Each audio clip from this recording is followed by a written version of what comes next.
You passed your exam, you got your license, you survived year one, and honestly, that's not nothing.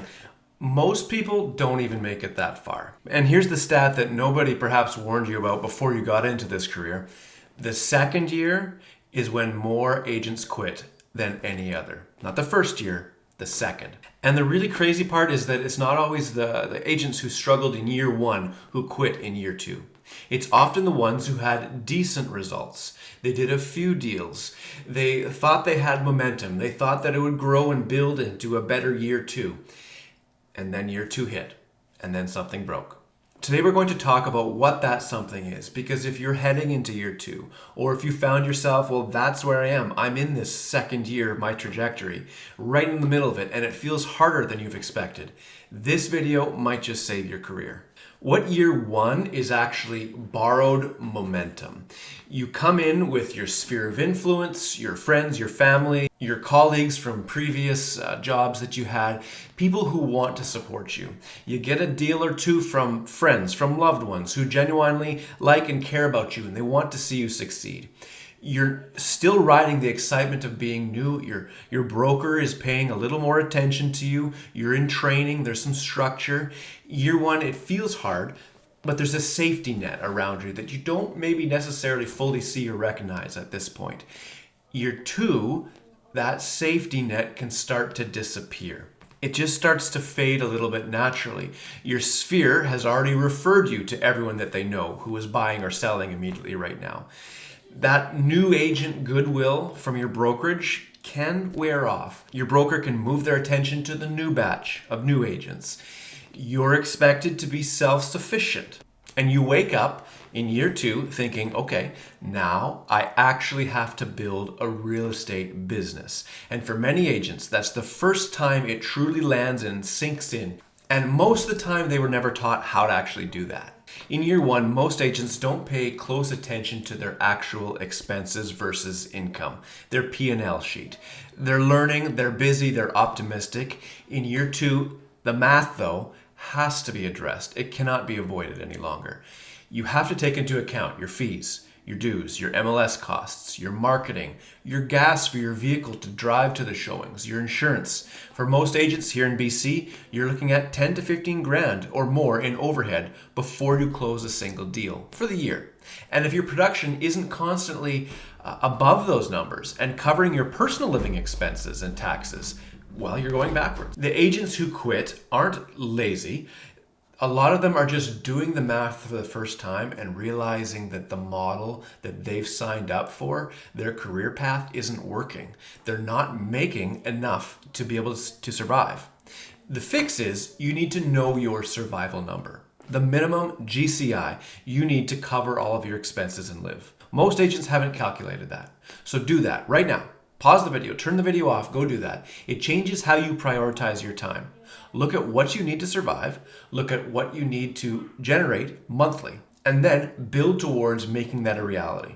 A second reason that many agents quit in year two is that they don't have a lead generation system. They've been relying on luck, and I hope it works out. That's the uncomfortable truth. Most year one deals come from a little bit of luck, relationships, people that you love care about you saying, go use my friend to buy a house. A friend buys a house, a neighbor sees your sign, a family member refers someone. That's not a business strategy though. That's more so like winning a little mini lottery ticket. In year two, that luck can run out of the system. If there is no system, you will be producing nothing. The agents who survive year two are the ones who've answered the question, how will I meet strangers who want to buy and sell real estate? Not friends, not family, strangers. That's a business model that'll grow and continue to succeed. So whether it's open houses, it's geographic farming, it's online leads, it's YouTube content, it's events, it doesn't matter which method you choose. What matters is that you have chosen one or two. You're consistent with it and you're actually tracking whether it's working or not.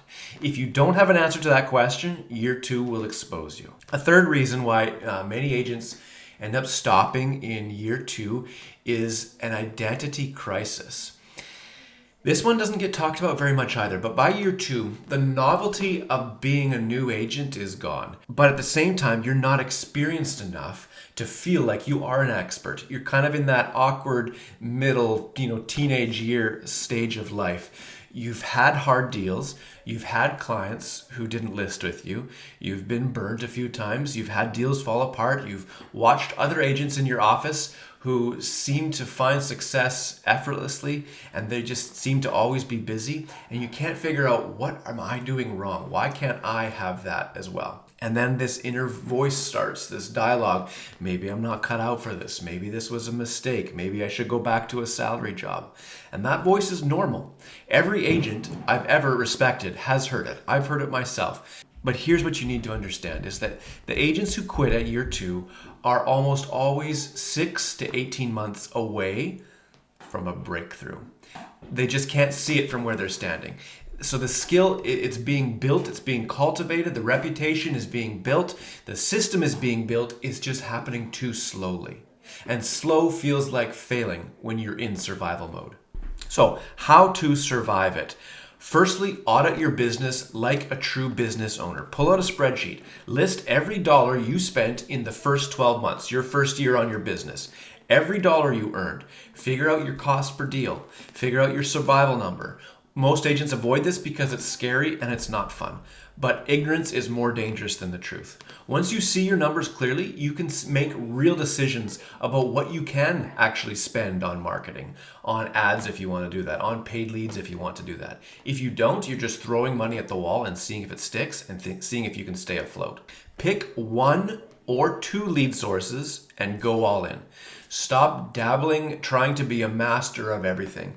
Stop trying Facebook ads and open houses and pushing Instagram content and YouTube and door knocking all at the same time.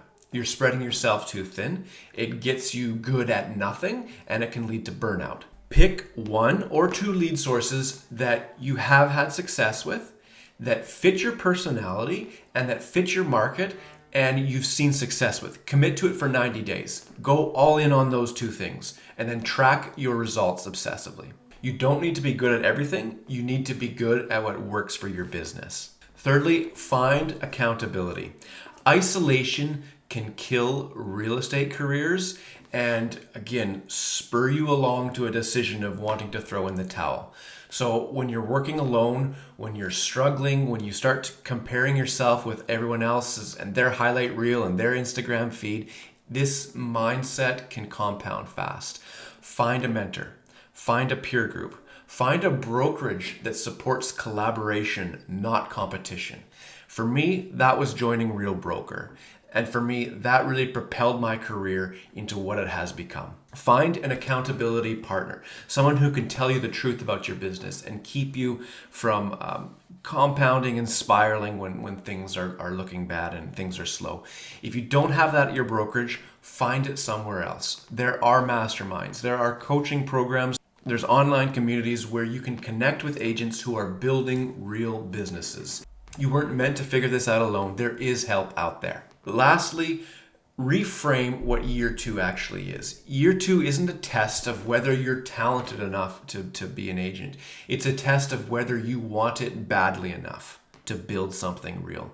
Every business has ups and downs and valleys.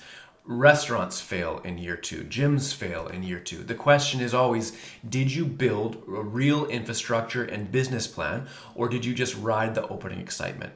The agents who get through year 2, who actually build their systems, who know their numbers, who find their lead generation, almost always end up having their breakthrough year in year 3.